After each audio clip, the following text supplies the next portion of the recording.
hub.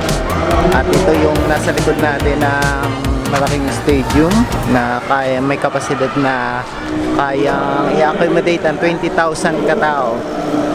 At ito ang tinatawag ding organic stadium. Bakit organic?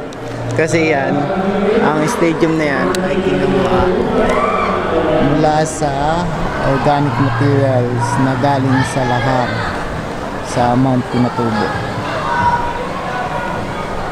Ayan. So, ganito kaganda ang New Clark City.